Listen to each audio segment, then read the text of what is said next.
ಸರ್ವರಿಗೂ ನಮಸ್ಕಾರ. ನಾನು ನಿಮ್ಮ ಆತ್ಮೀಯ ವಾಸ್ತುಯೋಗಿ ಡಾಕ್ಟರ್ ರಮೇಶ್ ಕಾಮತ್. ನನ್ನ ವಾಸ್ತುಲೋಕ ಚಾನಲ್ಗೆ ತಮಗೆಲ್ಲ ಸ್ವಾಗತ, ಸುಸ್ವಾಗತ. ನನ್ನ ಈ ಹಿಂದಿನ ಎಪಿಸೋಡ್ಗಳು ಒಟ್ಟು 2 ಎಪಿಸೋಡ್ ಬಂದಿದೆ. ಈ 3ನೇ ಎಪಿಸೋಡು ಅದನ್ನು ಕೂಡ ಸದ್ಯದಲ್ಲೇ ನೋಡಲಿದ್ದೀರಿ. ಪ್ರತಿ ಸೋಮವಾರ ಮತ್ತು ಗುರುವಾರದ ದಿನ ಒಂದೊಂದೇ ಎಪಿಸೋಡ್ಗಳನ್ನ ಹಾಕಬೇಕು ಅಂತ ಅಂದ್ಕೊಂಡಿದ್ದೇನೆ.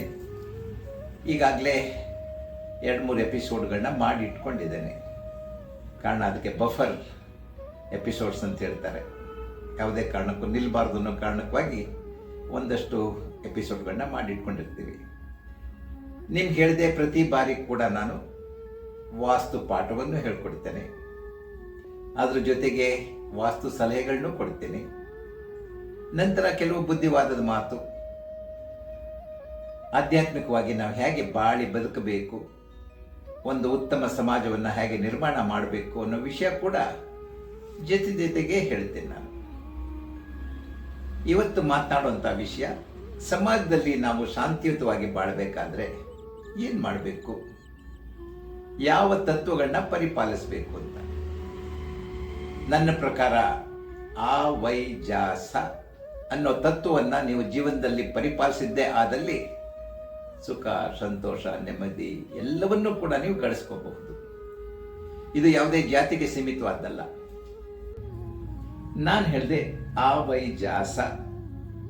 ಆ ಅಂದರೆ ಆಧ್ಯಾತ್ಮಿಕತೆ, ವೈ ಅಂದರೆ ವೈಜ್ಞಾನಿಕತೆ, ಜ ಅಂದರೆ ಜಾತ್ಯತೀತ, ಸ ಅಂದರೆ ಸಾಮಾಜಿಕ. ಈ 4 ತತ್ವಗಳನ್ನ ಜಗತ್ತಿನಲ್ಲಿ ಯಾರೇ ಅನುಸರಿಸಿದಲ್ಲಿ ಶಾಂತಿಯುತವಾದ ಬಾಳ್ವೆನ ನಡೆಸಬಹುದು, ಸಮಾಜದಲ್ಲಿ ಶಾಂತಿ ಪ್ರೇಮವನ್ನು ಹರಡಬಹುದು. ಆಧ್ಯಾತ್ಮಿಕತೆ ಅಂತ ಹೇಳಿದ್ರೆ ಯಾವುದೇ ಜಾತಿಗೆ ಅಥವಾ ಯಾವುದೇ ಧರ್ಮಕ್ಕೆ ಸೀಮಿತವಾದ್ದಲ್ಲ. ಹಿಂದೂಗಳು ರಾಮಕೃಷ್ಣ ನಂಬಿದ್ರೆ ಅದೇನೇ ಆಧ್ಯಾತ್ಮಿಕತೆ, ಕ್ರಿಶ್ಚಿಯನ್ಸರು ಜೀಸಸ್ ಕ್ರೈಸ್ಟು, ಮೇರಿ ನಂಬಿದ್ರೆ ಅದೇ ಆಧ್ಯಾತ್ಮಿಕತೆ, ಮುಸ್ಲಿಮ್ಗಳು ಅವರವರ ನಂಬಿಕೆ ಅಲ್ಲ, ಬೈಬಲ್, ಹಾಗೇನೆ ಕುರಾನ್, ಅದೇ ಥರ ಸಿಖ್ಗಳು ತಮ್ಮ ಧರ್ಮಗಳನ್ನ ನಂಬಿಕೊಂಡ್ರೆ ಅದೇ ಆಧ್ಯಾತ್ಮಿಕತೆ. ಆ ನಿಮಿತ್ತ ಅದನ್ನು ನಂಬಬೇಡಿ ಅಂತ ಹೇಳೋದಿಲ್ಲ, ಅದೇ ಆಧ್ಯಾತ್ಮಿಕತೆ. ಎಲ್ಲ ಶಕ್ತಿ ಕೂಡ ಒಂದೇ ಕಡೆಯಿಂದ ಬರ್ತಾ ಇರೋದು. ಸುಮ್ಮನೆ ನಾವಿಲ್ಲಿ ಕೂತ್ಕೊಂಡು ಜಗಳ ಕಾಯ್ತಾ ಇದ್ದೀವಿ. ಒಂದು ಮಾವಿನ ಹಣ್ಣಿಗೆ ನಾನು ಹೇಗೆ ಕನ್ನಡದಲ್ಲಿ ಮಾವಿನ ಹಣ್ಣು ಅಂತ ಹೇಳ್ತೀನಿ, ಹಿಂದಿನಲ್ಲಿ ಆಮ್ ಅಂತ ಹೇಳ್ತೀನಿ, ಹಾಗೇನೆ ಬೇರೆ ಬೇರೆ ಭಾಷೆನಲ್ಲಿ ಇಂಗ್ಲೀಷ್ನಲ್ಲಿ ಮ್ಯಾಂಗೋ ಅಂತ ಕರಿತೀವಿ. ಅದೆಲ್ಲವೂ ಒಂದೇನೆ. ಆದರೆ ನಾವು ಜಗಳ ಕಾಯ್ತಾ ಇದ್ರೆ ಅದು ನಂದೇ ಮ್ಯಾಂಗೋ ಶ್ರೇಷ್ಠ, ನಿನ್ನ ಮಾವಿನ ಹಣ್ಣು ಅಲ್ಲ ಅಂತ ಹೇಳಿದ್ರೆ ಅದು ಅರ್ಥಹೀನ. ಹಾಗೆ ಎಲ್ಲ ಶಕ್ತಿ, ಆಧ್ಯಾತ್ಮಿಕ ಶಕ್ತಿ ಒಂದೇನೆ, ಬೇರೆ ಬೇರೆ ರೂಪದಲ್ಲಿ ಕಾಣ್ತಾ ಇದ್ದೀವಿ. ಆ ನಂಬಿಕೆನ ನೀವು ಉಳಿಸ್ಕೊಳ್ಳಿ, ಪರವಾಗಿಲ್ಲ. ಇದೇ ಶ್ರೇಷ್ಠ ಅದೇ ಶ್ರೇಷ್ಠ ಅಂತ ಹೇಳೋದು ಬೇಡ. ಅದು ಆಧ್ಯಾತ್ಮಿಕತೆ. ವೈಜ್ಞಾನಿಕತೆ ಬರೀ ಆಧ್ಯಾತ್ಮಿಕತೆ ಸಾಲದು. ನಿಮಗೆ ಹಾರ್ಟ್ ಅಟ್ಯಾಕ್ ಆದಾಗ ಡಾಕ್ಟರ್ ತಾನೇ ಹೋಗಬೇಕು, ಅದು ವೈಜ್ಞಾನಿಕತೆ. ನಾನು ಭಜನೆ ಮಾಡ್ಕೊಂಡು ಕೂತ್ಕೊಂಡ್ರೆ ಬದುಕೋದಿಲ್ಲ.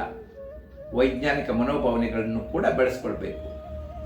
ಜಾತ್ಯತೀತ, ನಾವು ಮನೆಯಲ್ಲಿದ್ದಾಗ ನಮ್ಮ ಧರ್ಮ, ಹೊರಗಡೆ ಬಂದಾಗ ನಾವು ಮನುಷ್ಯರು ಅಂತ ನಾವು ಒಬ್ರನ್ನೊಬ್ರು ಗೌರವ ಕೊಟ್ಕೊಂಡಿರ್ಬೇಕು. ಅದನ್ನೇ ನಮ್ಮ ರಾಷ್ಟ್ರಕವಿ ಕುವೆಂಪು ಹೇಳಿದ್ದು, ವಿಶ್ವ ಮಾನವರಾಗಬೇಕು ನಾವು ಅಂತ ಹೇಳಿದ್ರೆ. ಇಡೀ ವಿಶ್ವವೇ ಒಂದು ಲೋಕ, ಅದರಲ್ಲಿರೋ ಪ್ರತಿಯೊಬ್ಬ ಜೀವಿ ಕೂಡ, ಪ್ರತಿಯೊಬ್ಬ ಮನುಷ್ಯನೂ ಕೂಡ ಅವನು ವಿಶ್ವ ಮಾನವನಾಗಬೇಕು, ಯಾರು ಬೇರೆ ಅಲ್ಲ. ಆ ಭಾವನೆ ಬೆಳೆಸ್ಕೊಂಡಾಗ ನಾವು ಶಾಂತಿಯುತವಾಗಿ ಬಾಳಬಹುದು ಅಂತ ಹೇಳಿದ್ರು. ಇನ್ನು ಕೊನೆಯದಾಗಿ ಸಾಮಾಜಿಕ ಅಂತ ಹೇಳಿದ್ರೆ, ನಾವು ಏನೇ ಸಂಪಾದನೆ ಮಾಡಿದ್ರು ಕೂಡ, ಅದು ವಿದ್ಯೆ ಆಗಿರ್ಬೋದು, ಹಣಕಾಸಿರ್ಬೋದು, ಅದನ್ನು ಸಮಾಜಕ್ಕೆ ಕೊಟ್ಟು ಹೋಗಬೇಕು. ಬರೀ ನಮಗೆ ಅಂತ ಇಟ್ಕೊಳ್ಬಾರ್ದು, ನನ್ನ ಮಕ್ಕಳಿಗೆ ಅಂತ ಕೂಡಿಡಬಾರ್ದು. ನಾನು ಎಷ್ಟೇ ಸಮಾಜದಿಂದ ತೆಗೆದುಕೊಂಡ್ರೆ ಅದಕ್ಕಿಂತ 10ರಷ್ಟು, 20ರಷ್ಟು, 30ರಷ್ಟು, 50ರಷ್ಟು, 100ರಷ್ಟು ಸಮಾಜಕ್ಕೆ ಕೊಟ್ಟು ಹೋಗಬೇಕು ಅನ್ನೋದನ್ನೇ ಅದು ಸಾಮಾಜಿಕ. ಇವಾಗ ನಿಮ್ಗೆ ಗೊತ್ತಾಯ್ತು, ಆಧ್ಯಾತ್ಮಿಕ, ವೈಜ್ಞಾನಿಕ, ಜಾತ್ಯತೀತ, ಸಾಮಾಜಿಕ ತತ್ವಗಳನ್ನ ಪ್ರತಿಯೊಬ್ಬರು ಪರಿಪಾಲಿಸಬೇಕು. ನಾವು ವಾಸ್ತುಶಾಸ್ತ್ರವನ್ನು ಅನುಸರಿಸಿದ್ರೆ ಈ ಮನೋಭಾವನೆ ಬಹಳ ಸುಲಭವಾಗಿ ಬೆಳೆಸ್ಕೊಳ್ಬಹುದು. ಇಷ್ಟು ಆಧ್ಯಾತ್ಮಿಕ ವಿಚಾರ ಸಾಕು. ಇನ್ನು ನಾನು ದಿಕ್ಕುಗಳ ಬಗ್ಗೆ ಹೇಳಿದೆ, ಹಾಗೆಯೇ ಪಂಚಭೂತ ತತ್ವಗಳ ಬಗ್ಗೆ ಹೇಳಿದೆ. ದಿಕ್ಕುಗಳು, ಉಪದಿಕ್ಕುಗಳು ಸೇರಿ 8: ಉತ್ತರ, ದಕ್ಷಿಣ, ಪೂರ್ವ, ಪಶ್ಚಿಮ. ಈಶಾನ್ಯ, ಆಗ್ನೇಯ, ವಾಯುವ್ಯ ಮತ್ತು ನೈಋತ್ಯ. ಕಳೆದ ಬಾರಿ 2 ಎಪಿಸೋಡ್ನಲ್ಲಿ ಉತ್ತರದ ಬಗ್ಗೆ ಹೇಳಿದೆ. ಅದಾದಮೇಲೆ ದಕ್ಷಿಣದ ಬಗ್ಗೆ ಕೂಡ ಹೇಳಿದೆ. ಇವತ್ತು ಪಶ್ಚಿಮದ ಬಗ್ಗೆ ಹೇಳ್ತೀನಿ. ಪಶ್ಚಿಮನ ಅಧಿಪತಿ ಯಾರಪ್ಪ ಅಂದರೆ ವರುಣ. ಅದೇ ಥರ ಪಶ್ಚಿಮನ ಕಾಪಾಡುವಂಥ ದೇವರು ಅಂತ ನಾವೇನು ನಂಬ್ತೀವಿ ಅದು ಶನಿ. ಆದ್ದರಿಂದ ಪಶ್ಚಿಮದಲ್ಲಿ ಒಳ್ಳೆಯದು ಇದೆ, ಕೆಟ್ಟದ್ದು ಇದೆ. ಪಶ್ಚಿಮದಲ್ಲೂ ಕೂಡ ಭಾರ ಬರಬಾರ್ದು. ಪಶ್ಚಿಮದ ಬಗ್ಗೆ ಹೇಳ್ತಾ, ಪಶ್ಚಿಮದಲ್ಲಿ ಯಾವುದೇ ಕಾರಣಕ್ಕೆ ಭಾರ ಬರಬೇಕು, ಹಗುರ ಇರಬಾರ್ದು. ದಕ್ಷಿಣದಲ್ಲಿ ಮತ್ತು ಪಶ್ಚಿಮದಲ್ಲಿ ಯಾವತ್ತೂ ಭಾರ ಬರಬೇಕು. ಪಶ್ಚಿಮದಲ್ಲಿ ನಾವು ಯಾವತ್ತೂ ಭಾರಕ್ಕೆ ಪ್ರಾಧಾನ್ಯತೆ ಕೊಡಬೇಕು. ಪಶ್ಚಿಮದಿಂದ ಬರುವಂತಹ ಏನು ನಾವು ಎನರ್ಜಿ ಅಂತ ಹೇಳ್ತೀವಿ, ಕಾಸ್ಮಿಕ್ ಎನರ್ಜಿ, ಅದು ಇನ್ಫ್ರಾರೆಡ್ ರೇಸ್ ಅಷ್ಟೊಂದು ಒಳ್ಳೆಯದಲ್ಲ. ಆದಷ್ಟು ಪಶ್ಚಿಮದಲ್ಲಿ ಬಾಗಿಲು ಕೊಡೋದನ್ನು ಕಡಿಮೆ ಮಾಡಬೇಕು, ಕಿಟಿಕಿಗಳನ್ನ ಕಡಿಮೆ ಮಾಡಬೇಕು. ಪೂರ್ವ ಮತ್ತು ಉತ್ತರದಲ್ಲಿ ಹೆಚ್ಚು ಬೆಳಕು ಬಂದರೆ ಒಳ್ಳೆಯದು, ಗಾಳಿ ಬಂದರೆ ಒಳ್ಳೆಯದು. ಅಲ್ಲಿಂದ ಬರೋ ಎನರ್ಜಿ ಎಲ್ಲ ಅಲ್ಟ್ರಾವೈಲೆಟ್ ರೇಸ್ ಬಹಳ ಒಳ್ಳೆಯದು. ಪಶ್ಚಿಮದ ಕೋಣೆ ಸಾಮಾನ್ಯವಾಗಿ ಹೆಣ್ಣು ಮಕ್ಕಳಿಗೆ ಬಹಳ ಒಳ್ಳೆಯದು. ಒಂದೊಂದು ಜಾಗ ಒಬ್ಬೊಬ್ರಿಗೆ ಒಳ್ಳೆಯದಂತೆ, ಅದು ಮುಂದೆ ಹೇಳ್ತೀನಿ. ಇವಾಗ ಪಶ್ಚಿಮದಲ್ಲಿ ಮಗಳು ವಾಸ ಮಾಡಿದ್ರೆ ಬಹಳ ಒಳ್ಳೆಯದು. ಹೆಣ್ಣು ಮಕ್ಕಳು ಆ ಪಶ್ಚಿಮ ವಿಭಾಗದಲ್ಲಿದ್ದರೆ ಬಹಳ ಒಳ್ಳೆಯದು. ಅವ್ರಿಗೆ ಎಲ್ಲ ರೀತಿ ಒಳ್ಳೆಯದಾಗತ್ತಂತೆ. ಹೇಗೆ ನಾವು ದಕ್ಷಿಣ, ಅದರಲ್ಲೂ ಕೂಡ ನೈಋತ್ಯದಲ್ಲಿ ಯಜಮಾನ ಸ್ಥಾನ ಅಂತ ಹೇಳ್ತೇವೆ. ಉತ್ತರ ಮತ್ತು ಈಶಾನ್ಯನ ಮಕ್ಕಳ ಸ್ಥಾನ ಅಂತ ಹೇಳ್ತೇವೆ, ಮಕ್ಕಳು ವಾಸ ಮಾಡಲಿಕ್ಕೆ ಯೋಗ್ಯವಾದಂಥದ್ದು. ಹಾಗೇನೆ ಪಶ್ಚಿಮ, ಅಲ್ಲಿ ಹೆಣ್ಣು ಮಕ್ಕಳಿದ್ರೆ ಬಹಳ ಒಳ್ಳೆಯದು.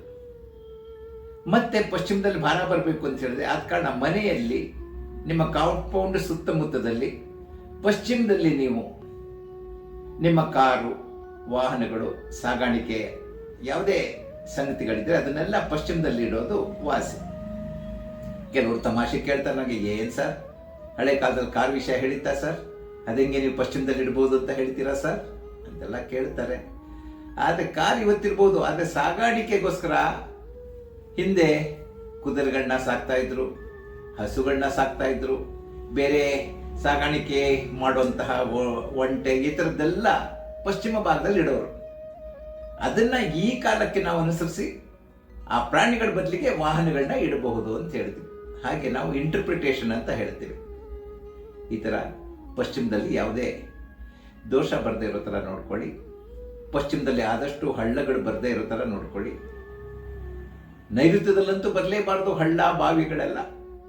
ಪಶ್ಚಿಮದಲ್ಲಿ ಸ್ವಲ್ಪ ಮಟ್ಟಿಗೆ ಬರಬಹುದು, ಆದರೆ ತುಂಬ ಡೀಪ್ ವೆಲ್ಲು, ಸಂಪು ಅವೆಲ್ಲ ಅಲ್ಲಿರಬಾರ್ದು. ಅವೆಲ್ಲ ಉತ್ತರ, ಪೂರ್ವ, ಈಶಾನ್ಯದಲ್ಲಿ ಒಳ್ಳೆಯದು. ಕೆಲವು ಸಂದರ್ಭದಲ್ಲಿ ನಮಗೆ ಬಾಡಿಗೆ ಮನೆಯಲ್ಲಿ ಎಲ್ಲವೂ ವಾಸ್ತು ಪ್ರಕಾರವಾಗಿ ಇರೋದಿಲ್ಲ. ಆವಾಗ ನನ್ನ ಮೆಥಡ್ ಹೇಗಪ್ಪ ಅಂತ ಹೇಳಿದ್ರೆ, ಯಂತ್ರ, ತಂತ್ರ, ಮಂತ್ರ ವಿಧಾನಗಳು. ನಮ್ಮ ಬಹಳಷ್ಟು ಗ್ರಂಥ ಇದೆ. ನಿಮ್ಗೆ ಹೇಳಿದೆ, ಒಂದು ಮಾನಸಾರ ಅಂತ ಗ್ರಂಥ ಇದೆ. ಇದು 10 ಗ್ರಂಥ ಒಂದಲ್ಲ, ಒಂದೊಂದು ಗ್ರಂಥನೂ ಕೂಡ 1500 ಪುಟಗಳಿದೆ.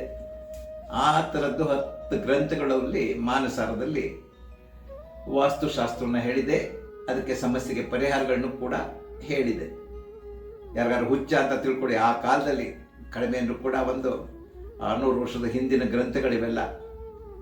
ಆ ಸಮಯದಲ್ಲಿ ಹುಚ್ಚ 1,000, 1,500 ಪುಟಗಳನ್ನ ಬರೆದು 10 ಗ್ರಂಥಗಳು ಬರಿಬೇಕು ಅಂತ ಹೇಳಿದ್ರೆ, this is nothing but ancient. ನಮ್ಮ ಏನು ನಾವು ಆರ್ಕಿಟೆಕ್ಚರ್ ಅಂತ ಹೇಳ್ತೀವಿ, ಇಟ್ಸ್ ಏನ್ಷಿಯಂಟ್ ಆರ್ಕಿಟೆಕ್ಚರ್, ನಮ್ಮ ಪುರಾತನ ಕಾಲದ ಆರ್ಕಿಟೆಕ್ಚರ್. ಹೇಗೆ ಈಗ ಮೆಡಿಕಲ್ ಸೈನ್ಸ್ ಅಂತ ಬಂದಿರೋ ಥರ ನಮ್ಮ ಹಿಂದೆ ಆಯುರ್ವೇದ ಇತ್ತಪ್ಪ, ಅದು ಕೂಡ ಮೆಡಿಕಲ್ ಸೈನ್ಸೇ. ಅದೇ ಥರ ಇದು ಏನ್ಷಿಯಂಟ್ ಆರ್ಕಿಟೆಕ್ಚರ್ ಪುಸ್ತಕ. ಇದರಲ್ಲಿ ಬಹಳಷ್ಟು ಸಂಗತಿಗಳು ಹೇಳಿದೆ. ಪುಸ್ತಕದ ಬದಲಿಗೆ ಮುಂಚೆ ಈ ಥರ ಗ್ರಂಥಗಳಲ್ಲಿ ಇತ್ತು, ಅದನ್ನು ಪುಸ್ತಕ ರೂಪದಲ್ಲಿ ಮಾಡಿದ್ದಾರೆ. ಪಶ್ಚಿಮ ವಿಭಾಗದಲ್ಲಿ ಏನಾದರೂ ಸಮಸ್ಯೆಗಳು ಉಂಟಾದರೆ ಆವಾಗ ನಾನು ಹೇಳಿದೆ ಯಂತ್ರ, ತಂತ್ರ, ಮಂತ್ರ ವಿಧಾನ ಅಂತ ಹೇಳಿದೆ. ನೀವೇನು ಮಾಡಬೇಕು, ಪಶ್ಚಿಮದಲ್ಲಿ ಏನೇ ದೋಷ ಇದ್ದರೂ ಕೂಡ ಆ ಪಶ್ಚಿಮ ವಿಭಾಗದಲ್ಲಿ ಕೆಲವು ಯಂತ್ರಗಳಿದೆ, ಅದನ್ನು ನೀವು ಸ್ಥಾಪನೆ ಮಾಡಿ. ನೋಡಿ, ಒಂದು ಯಂತ್ರ ಇದು ಇಂದ್ರಾಣಿ ಯಂತ್ರ ಅಂತ. ಈ ಇಂದ್ರಾಣಿ ಯಂತ್ರವನ್ನು ನೀವು ಪಶ್ಚಿಮದ ಗೋಡೆಗೆ ಹಾಕಿದ್ರೆ ಯಾವುದೇ ಥರದ ಪಶ್ಚಿಮ ದಿಕ್ಕಿನ ದೋಷಗಳು ನಿವಾರಣೆ ಆಗತ್ತೆ. ಅದೇ ಥರದ ಉತ್ತರ ದಿಕ್ಕಿನ ದೋಷಗಳಿದ್ರೆ ವಾಸ್ತು ದೋಷ ನಿವಾರಣಾ ಯಂತ್ರ ಅಂತಿದೆ, ಅದನ್ನು ಹಾಕಿ ನಾವು ನಿವಾರಣೆ ಮಾಡಿಕೊಳ್ಬಹುದು. ಮತ್ತು ಈ ದಕ್ಷಿಣಾವರ್ತಿ ಯಂತ್ರ ಅಂತ ಇದೆ, ಇದನ್ನು ನೀವು ದಕ್ಷಿಣದ ಗೋಡೆಗೆ ಹಾಕೊಳ್ಳೋದ್ರಿಂದ ದಕ್ಷಿಣದ ಸಮಸ್ಯೆಗಳು ಏನಿದ್ರು ಕೂಡ ಪಾರಾಗತ್ತೆ ಅಂತ ಹೇಳ್ತಾ ಇವತ್ತಿನ ಕಾರ್ಯಕ್ರಮ ಮುಗಿಸ್ತೇನೆ. ನಮಸ್ಕಾರ.